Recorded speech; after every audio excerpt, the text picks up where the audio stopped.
एक बार वापस पढ़ देता हूं, मेरी आवाज नहीं आ रही थी। सुधी, दीर्घ इकारांत शब्द है सुधी। सुधी, सुधीयौ, सुधीयः प्रथमा, सुधीयम, सुधीयौ, सुधीयः द्वितीया, सुधीया, सुधीभ्याम, सुधीभिः तृतीया, सुधीये, सुधीभ्याम, सुधीभ्यः चतुर्थी, सुधीयः, सुधीभ्याम, सुधीभ्यः पंचमी, सुधीयः, सुधियोः, सुधियां षष्ठी, सुधी, सुधियोः, सुधीषु सप्तमी, हे सुधी, हे सुधियौ, हे सुधियः संबोधन। अब अपन जितना अब तक पढ़ा है स्वर संधि का प्रकरण, उसको उपसंहार कहते हैं। पाणिनि ने पर सन्निकर्ष संहिता ऐसा शब्द का प्रयोग किया है, अर्थात वर्णों की अतिशय सन्निधि को संधि कहा है। अब वर्णों की अतिशय सन्निधि किसे कहते हैं? तो जैसे मान लेते कि मैं एक शब्द बोल रहा हूं कमल, तो मैं जो उच्चारण कर रहा हूं क म ल, अर्थात मैंने क्या किया, एक एक वर्ण के उच्चारण को क्रम से किया है। एक के बाद दूसरा वर्ण, दूसरे के बाद तीसरा वर्ण, जितने भी वर्ण उस पाठ में हो मैंने वो बोले हैं। अब जब दोनों का मध्य करते, मतलब क और म, इन दोनों के उच्चारण की बात करते हैं, तो आधा मात्रा प्रमाण काल का अंतर आता है। इसको कहते हैं व्यवधान। अंतर कहो या व्यवधान कहो, कितना आता है? आधा मात्रा प्रमाण। ये तो आप जानते होंगे, ह्रस्व स्वर की मात्रा 1 होती है, दीर्घ स्वर की मात्रा 2 होती है, प्लुत स्वर की मात्रा 3 होती है, और व्यंजन की मात्रा आदि होती है। इस विषय में भावसेन त्रैविध्य ने लिखा है, व्यंजनम चार्ध मात्र कम। व्यंजन जो है आधी मात्रा वाला होता है, क ख आधी मात्रा वाला है जी। तो ये जो दो वर्णों के उच्चारण के काल को जो जोड़ता है उसको हमने कहा है संधि, और जो संधि करते समय जो प्रक्रिया होती है उसको कहते हैं संधि कार्य। अब आप संधि कहो या संधि कार्य, वास्तविक शब्द है संधि कार्य, ये शॉर्टकट हो गया, हम कह रहे संधि। अभी संधि तो कर रहे हैं ना, और जो किया जाता है वो कार्य, तो संधि का कार्य हुआ। अब जब संधि कार्य होता है तो इसमें एक नियम है कि संधि एक पद में भी हो सकती है और 2 पदों में भी हो सकती है। अब एक पद में कैसे होती है? तो जब अपन धातु रूप या शब्द रूप को व्याकरण के हिसाब से देखेंगे, तब देखेंगे हरे धन चतुर्थी का ए लगता है और ये हरये बन। अब इसमें कोई नई बात नहीं है, अपन यहां करके देख लेते हैं। हर धन ए, धन ए, ठीक है ना। हरे का ए अलग हो गया, ए का ए रह गया, तो हर धन ए का अय हो गया और बाद का ए बचा, ये बन गया हरये। तो ये जो हरये शब्द है ये एक पद में हुई संधि है, क्योंकि अब जाकर के पद बना हरे, हरये चतुर्थी विभक्ति का एक वचन। हाँ जी। ऐसे यदि 2 पदों की बात करें तो मान लेते हैं अत्र आगच्छ, तो ये अ और अ मिलकर के आ होता है। सामान्य दीर्घ संधि का नियम अपने को याद ही हो गया, सीधा ही कर लेते, समय भी बचेगा, प्रोसेस भी बचेगी। अत्रागच्छ, तो यह अत्र एक पद है, आगच्छ दूसरा पद है। अत्र जो है अव्यय रूप पद है, और आगच्छ जो है गम धातु में आ उपसर्ग लगाकर अज्ञार्थक मध्यम पुरुष का एक वचन बनाया गया तो आगच्छ बना। तो इस प्रकार से दो पद हो गए, एक सुबंत पद है, तिगंत पद है आगच्छ, और अव्यय पद है अत्र। दो पद मिलकर के संगत संधि हुई, तो कभी एक पद में संधि होती है, कभी दो पदों में संधि होती है। और जब संधि होती है तो इसमें कुछ प्रक्रियाएं होती है। मतलब संधि यानी होता क्या है, तो संधि में हम कुछ प्रक्रियाएं करते हैं। तो ये जो संधि में होने वाली प्रक्रिया है वो चार प्रकार की प्रक्रिया है। किसी में कोई प्रक्रिया लागू होती है, किसी में कोई प्रक्रिया लागू होती है, जरूरी नहीं चारों हो। किसी में पहली प्रक्रिया लागू होगी, किसी में दूसरी प्रक्रिया लागू होगी, लेकिन कुल मिलाकर के संधि में केवल चार प्रकृतियां होती। पहली प्रक्रिया कौन सी है? आदेश प्रक्रिया।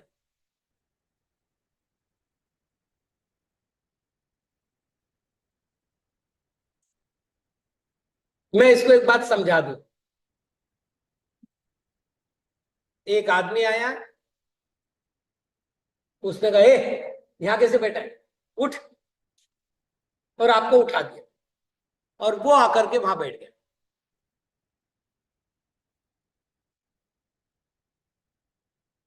आप समझ गए? तो व्याकरणकार कहते हैं शत्रुवदादेश। शत्रु क्या करता है? आपको हटाकर आपकी जगह लेता है। आदेश क्या करेगा?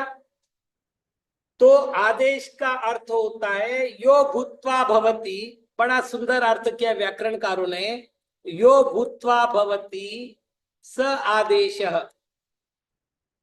यो अभूत्वा, जो नहीं होकर के भवति होता है, उसको आदेश कहते हैं। मतलब जो था नहीं,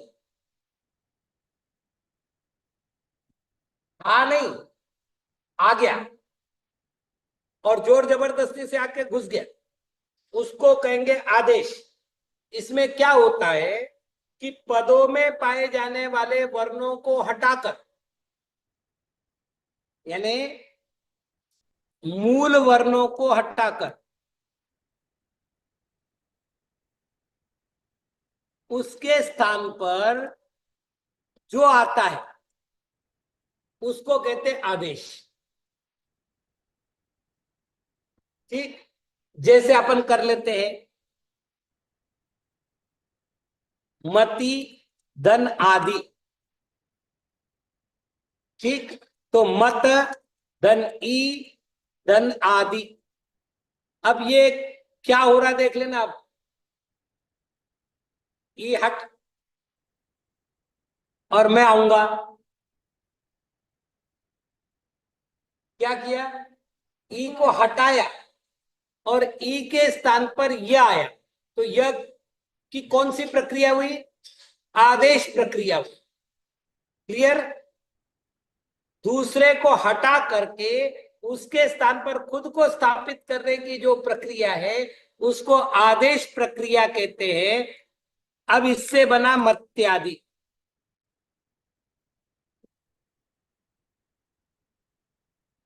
दूसरी प्रक्रिया है जिसका नाम है आगम प्रक्रिया।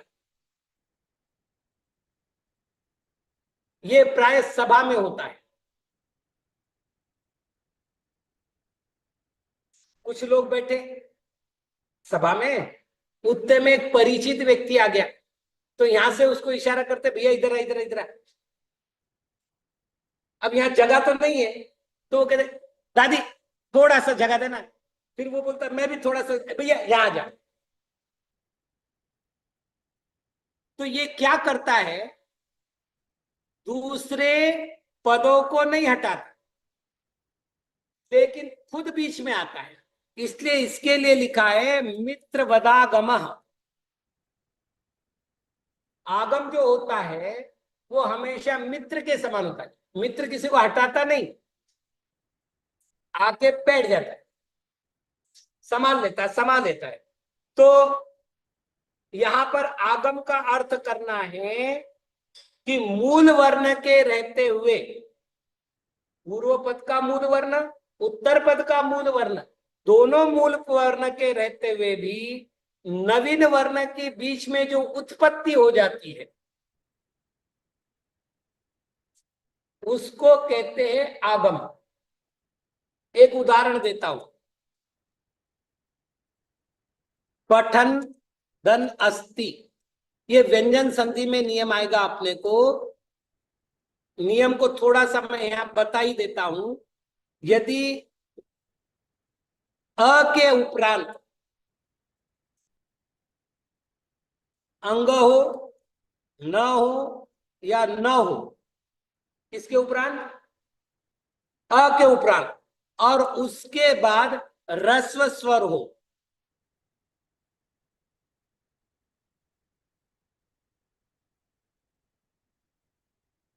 ठीक? तो वापिस अ के उपरांत ग न या न हो और उसके बाद रस्व स्वर हो। जी, अब आप देखो, ठ को देखा मैंने, ठ में क्या है? अ है। अ के बाद क्या है? न है। तो पहला पूर्व पद मेरा कंप्लीट हो गया कि रस्व स्वर के बाद ग ण अथवा न हो।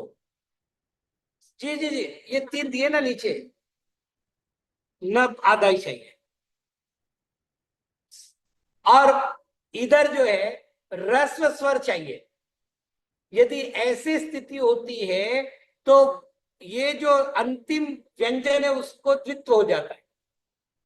मतलब ग का द्वित्व हो जाएगा, न का द्वित्व हो जाएगा, या न का द्वित्व हो जाएगा। मतलब हम क्या करेंगे? पठन धन न धन अस्ति। अब इनको मिला लो तो ये हो गया पठन नस्ति। दोनों ना आधे आधे ना, आधे न के बाद यदि अ मिलता है तो पूरा न हो जाएगा। तो दो आधे न के साथ हमने अ जोड़ दिया, पठन नस्ति हुआ। अब प्रश्न है, पठन धन अस्थि में एक ही ना आना चाहिए ना, दूसरा कहां से आया? तो बोले आगम हुआ। तो उसने पठन को छेड़ा क्या? नहीं। अस्थि को छेड़ा क्या? नहीं। बोले तुम दोनों रहो, तुमको कुछ नहीं करता हूं, मैं बीच में आ जाता हूं। तो ये हुआ आगम प्रक्रिया। तो संधि में कुछ प्रक्रिया आगम की प्रक्रिया होती है। चलिए, तीसरी प्रक्रिया है लोप प्रक्रिया।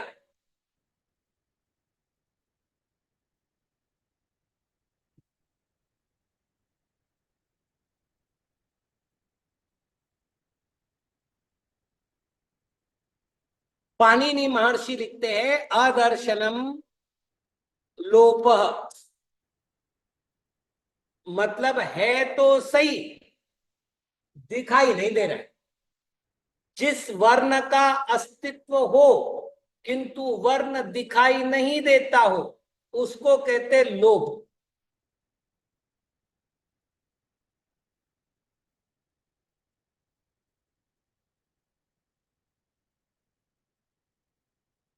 जी नेहल दीदी, रस्व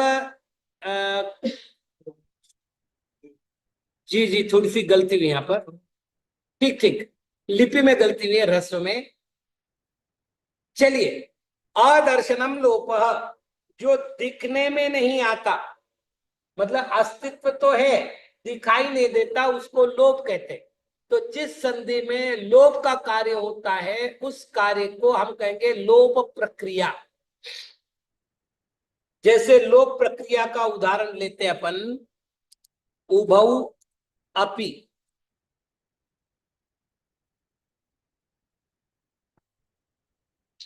ठीक? तो उभ धन औ धन अपि, उभ धन आव, औ का क्या होता है? आव, और अपि। कल अपन ने एक नियम देखा था कि स्वर से निर्मित यकार या वकार हो और उसके बाद स्वर हो तो यकार और वकार का विकल्प से लोप होता है। तो चूंकि यहां लोप प्रक्रिया मुझे समझानी है, इसलिए मैं व का लोप कर देता हूं। अब कर लो आप। उभा धन अपी, ये हो गया हमारा लोप करने के बाद बना हुआ संधि का रूप। वास्तविक क्या है? उभौधन अपी, यहां पर वह है। आपको समझ में आया मैं क्या कह रहा हूं? यहां पर वह है, फिर क्या हुआ? बोले हमको दिखाई नहीं दे रहा है। इसको क्या कहेंगे? दिखाई नहीं देने को लोप कहना। तो ये लोप हो गया। और चौथी है, चौथी प्रक्रिया है प्रकृति भाव। अपन ने इस पर काफी चर्चा की है। हाँ? प्रक्रिया का नाम करना, ना लिखो तो भी चल जाएगा, कर देते हैं फिर भी। प्रक्रिया जिसमें आदेश, आगम और लोप नहीं होता। अच्छा, निमित्त के मिलने के बाद भी कोई प्रक्रिया नहीं होती। क्या बोल रहा हूं मैं? निमित्त के मिलने के बाद भी कोई प्रक्रिया नहीं होती, उस प्रक्रिया को प्रकृति भाव प्रक्रिया कहते हैं। अपन करके देखते हैं एक उदाहरण। मुनि धन एतौ, तो मुन धन ई धन एतौ, ठीक है। अब इसमें ई के आगे विजातीय स्वर आने पर ई का क्या होना चाहिए? यह होना चाहिए। तो यह परिवर्तन का निमित्त है कि नहीं? यानी ई का यह होने रूप आदेश क्रिया का निमित्त है कि नहीं? तो आदेश प्रक्रिया का निमित्त तो है। और आदेश प्रक्रिया का निमित्त होते हुए भी हमने कहा कि यदि द्विवचन हो तो वो जो कि त्यों रहेगा। ये हो गया प्रकृति भाव। मुनि द्विवचन है। मुनि ही, मुनि, मुनयः प्रथम। तो ये चार प्रकार की प्रक्रियाएं संधि में कोई ना कोई लागू होगी। आप कोई भी संधि ले लो। आपको एक बात बताऊं, आज मैं एक छोटा सा एक प्रकरण पढ़ रहा था। उस प्रकरण में व्याकरणकारों ने स्वर संधि के 8 भेद किए। अपन ने 5 भेद ही देखे थे, उन्होंने स्वर संधि के 8 भेद किए हैं। उन्होंने जो क्रम लिया मैं वही क्रम लिख रहा हूं। पहले यण संधि, दूसरा यांत वांतादेश संधि, तीसरा गुण संधि, चौथा वृद्धि संधि, पांचवा दीर्घ संधि, छठा भेद पूर्व रूप संधि, सातवां भेद पररूप संधि और आठवां भेद प्रकृति भाव।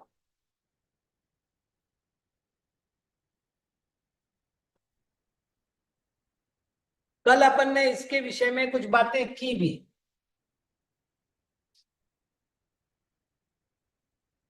जी जी।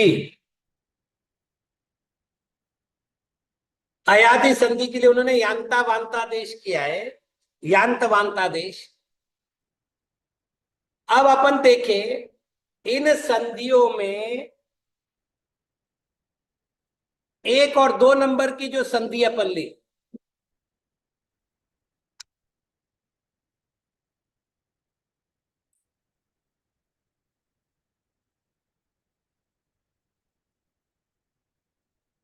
नहीं हो जाए इसलिए क्रम लिख देता हूं।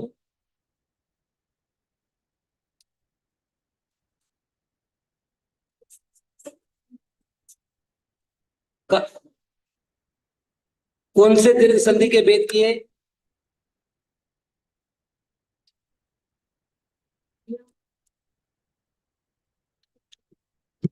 जी, ये 8 प्रकार की संधि में से पहले और दूसरे प्रकार की जो संधि है उनमें नियम है पूर्वस्यैकस्यैव पूर्वस्यैकस्यैव वर्णस्य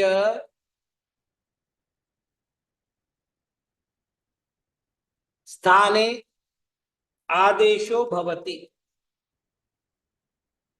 बिल्कुल सरल बात।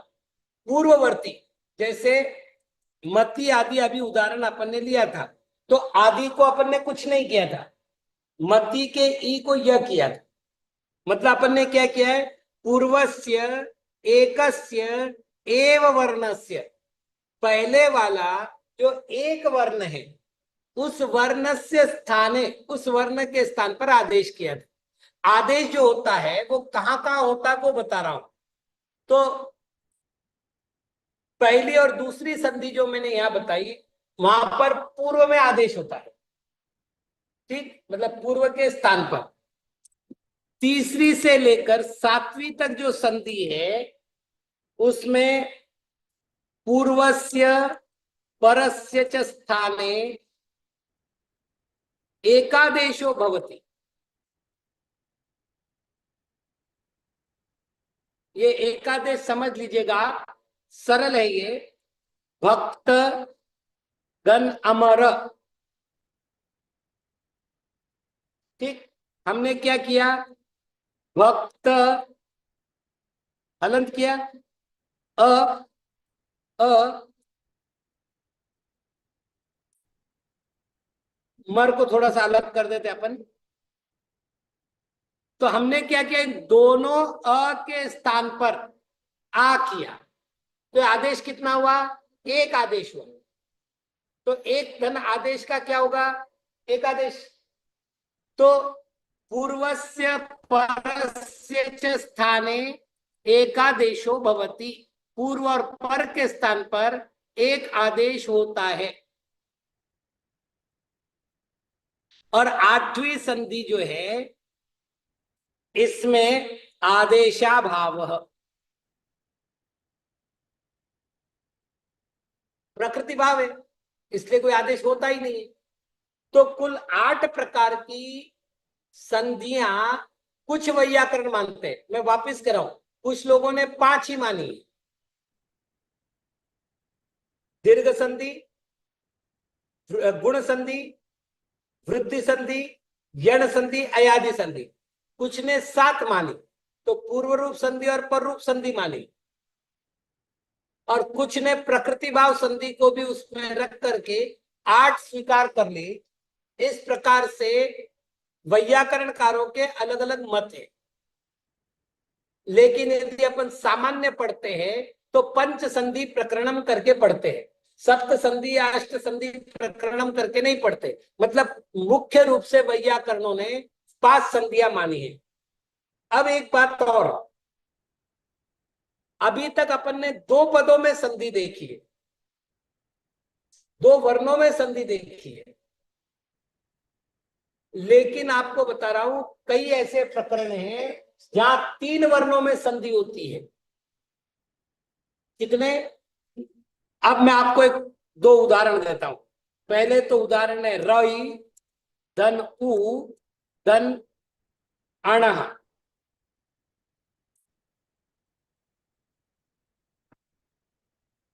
अब इसका थोड़ा सा अपन विश्लेषण कर लेते हैं। तो र धन आई, ठीक, ऊ का ऊ ही रन दो, और अणह।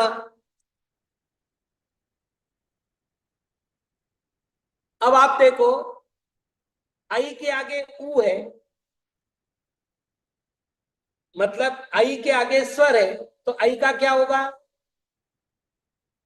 आय होगा। तो र धन आय।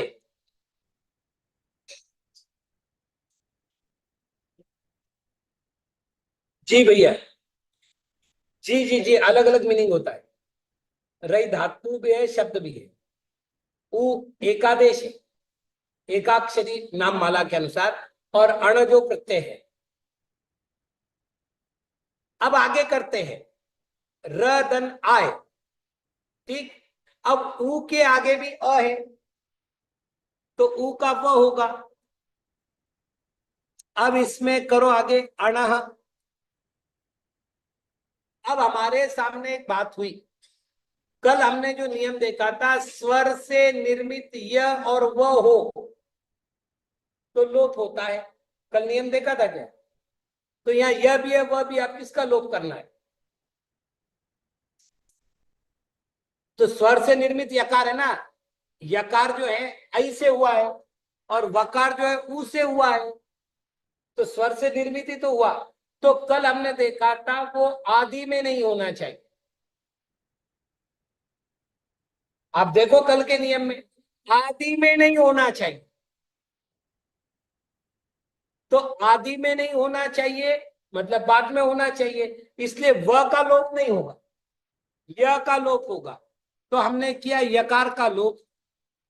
अब हमारे पास बचा र धन आ धन व धन अण, रावण।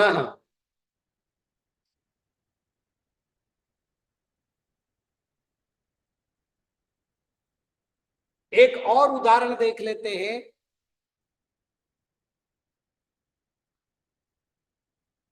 नहीं धन री धन अदह, ठीक। अब इसका अपन अपनी सुविधा के लिए विश्लेषण कर लेते हैं। तो नहीं, न धन आई हो गया, री का री रह गया, और अद का अद ही रह गया। अब करो न, ए के आगे स्वर है, आई के आगे स्वर है, आई के आगे स्वर होने पर आई का क्या होगा? आई हो जाएगा। तो यहां आई की जगह आई लिख देते हैं। और री के आगे स्वर है, तो री का क्या होगा? र। अदह। अब इसमें कोई विकल्प ही नहीं है, क्योंकि यह और वह का ही लोप करने की बात है, र का लोप करने की बात तो है नहीं, तो कोई विकल्प नहीं है। और नियम वही था, स्वर से निर्मित और आदि में नहीं हो। तो स्वर से निर्मित है आय, और आदि में नहीं है, सेकंड नंबर पर यह है, इसलिए हमने यह का लोप कर दिया, तो यकार का लोप हुआ। अब करो न धन आ धन र धन अदह, और शब्द बना नारदह।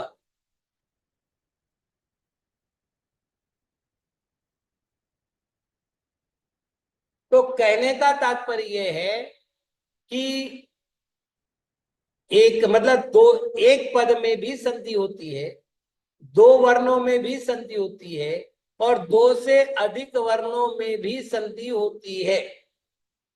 तो संधि के लिए इतना ही होना चाहिए, ऐसा एक कोई हार्ड एंड फास्ट रूल नहीं है।